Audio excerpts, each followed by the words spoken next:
Israel একটি অভিশপ্ত নাম, বিশ্বের বুকে একটি নিষ্ঠুর অহংকারী জাতি। আল্লাহ তাআলা তাদেরকে সম্মান নিয়ামত দান করেছিলেন, তারপরও তারা আল্লাহ তাআলার নিয়ামতকে অস্বীকার করত। তারা সর্বদা আল্লাহ তাআলার সাথে বিশ্বাসঘাতকতা করত। তারা সবসময় হিংসা বিদ্বেষে লিপ্ত থাকত। তাই তো আল্লাহ তাআলা তাদের সম্বন্ধে কঠোর বার্তা দিয়েছেন। পবিত্র কুরআনে আল্লাহ বলেন, অতঃপর আমি তোমাদের বিরুদ্ধে তোমাদের যুদ্ধের পালা ঘুরিয়ে দিলাম, তোমাদের ধন ও সন্তান সন্ততি দ্বারা সাহায্য করলাম, তোমাদেরকে করলাম সংখ্যাগরিষ্ঠ। এভাবে দুনিয়ার বুকে বনী ইসরায়েল পুনরায় ক্ষমতা দান করেন আল্লাহ তাআলা।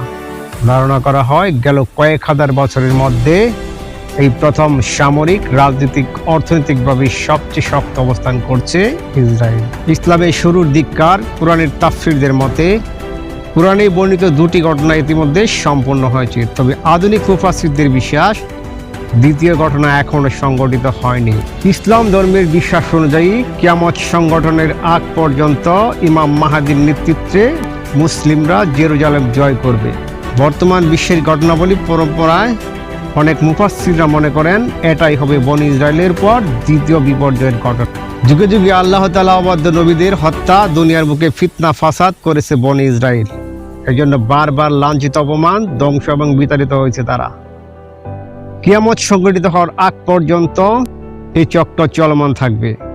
বনী ইসরায়েল এমন পরিণতির ব্যাপারে পবিত্র কোরআনে আল্লাহ তাআলা বলে রেখেছেন, আমি বনী ইসরায়েলকে কিতাবে পরিষ্কার করে বলে দিয়েছি, তোমরা পৃথিবীর বুকে দুবার অনর্থ সৃষ্টি করবে, অত্যন্ত বড় ধরনের অবাধ্যতায় লিপ্ত হবে। অতঃপর যখন প্রতিশ্রুতি সেই সময়টি এলো, তখন আমি তোমাদের বিরুদ্ধে প্রেরণ করলাম আমার কঠোর যোদ্ধা বান্দাদের। অতঃপর তারা প্রতিটি জনপদের আনাচে গানাচ পর্যন্ত ছড়িয়ে পড়ল। এই ওয়াদা পূর্ণ হওয়ারই ছিল।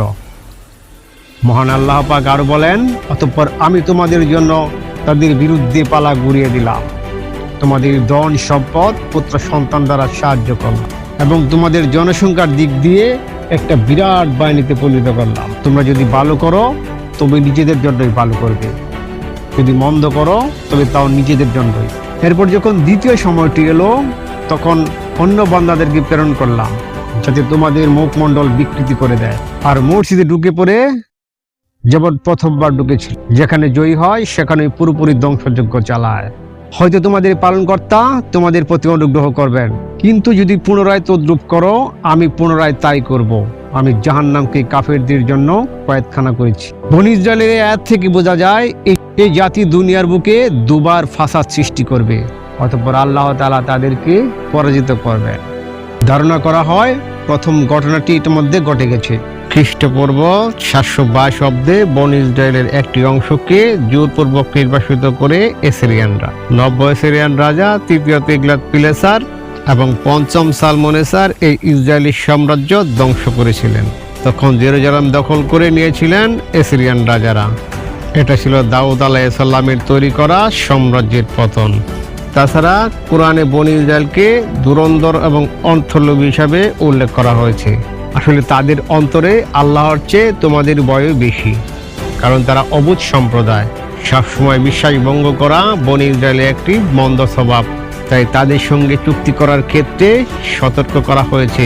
বলা হয়েছে তারা যখন অঙ্গীকার করেছে তখনই তা ভঙ্গ করেছে এবং তাদের অধিকাংশই অবিশ্বাসী। বনী ইসরায়েল সুযোগ পেলেই বিশৃঙ্খলা বা সংঘাতে লিপ্ত হয়েছে। বলা হয়েছে তারা যতবার যুদ্ধের আগুন জ্বালিয়েছে মহান আল্লাহ তাআলা ততবার তা নিভিয়ে দিয়েছেন। তারা পৃথিবীতে বিশৃঙ্খলা করে বেড়ায়, আর আল্লাহ তাআলা বিশৃঙ্খলাকারী ব্যক্তিদের ভালোবাসে না। ইহুদিদের মধ্যে বেঁচে থাকার বাসনা প্রবল। এই সাদ করা হয়েছে আপনি জীবনের প্রতি তাদের সব মানুষের মধ্যে এমনকি মুশরিকদের চেয়ে বেশি লোভী পাবেন। তাদের সবাই আকাঙ্ক্ষা করে যদি তাদের 1000 বছর আয়ু দেওয়া হতো, কিন্তু দীর্ঘায়ু তাদের শাস্তি থেকে দূরে রাখতে পারবে না। তারা যা করে আল্লাহ তার দশটা। পবিত্র কুরআনে ইহুদি জাতি প্রসঙ্গে আরো বলা হয়েছে। সাধারণত ইহুদি বলতে আল্লাহর নবী এবং মুসা আলাইহিস সালামের অনুসারীদেরকে বোঝানো হয়। বনী ইসরায়েল নামে পরিচিত এই সম্প্রদায় সে সময় আল্লাহর একত্ববাদে বিশ্বাসী হলেও পরবর্তী সময়ে নিজেদের ধর্মগ্রন্থের বিকৃত করে পবিত্র কুরআনে ইহুদি জাতি প্রসঙ্গে দীর্ঘ আলোচনা করা হয়েছে। তাদের গুণাবলী, জীবনাচার সহ বিভিন্ন কর্মকাণ্ডের বিবরণ রয়েছে তাতে। পৃথিবীতে জিন এবং মানুষের হিদায়াতের জন্য অসংখ্য নবী রাসূল পাঠিয়েছিলেন। তাদের মধ্যে ইব্রাহিম আলাইহিসসালামকে ইরাকের বাইবেল শহরে পাঠিয়েছিলেন। তিনি তার স্ত্রী সারাকে নিয়ে ফিলিস্তিনি আল খলিল নগরীতে চলে যান। সেখানে তার সন্তান ইসহাক আলাইহিসসালামের জন্ম হয়। ইসহাক আলাইহিসসালামের সন্তান ছিলেন ইয়াকুব আলাইহিসসালাম। ইয়াকুব আলাইহিসসালামের আরেক নাম ছিল ইসরাইল, আর তার সন্তানদেরকে বলা হতো বনি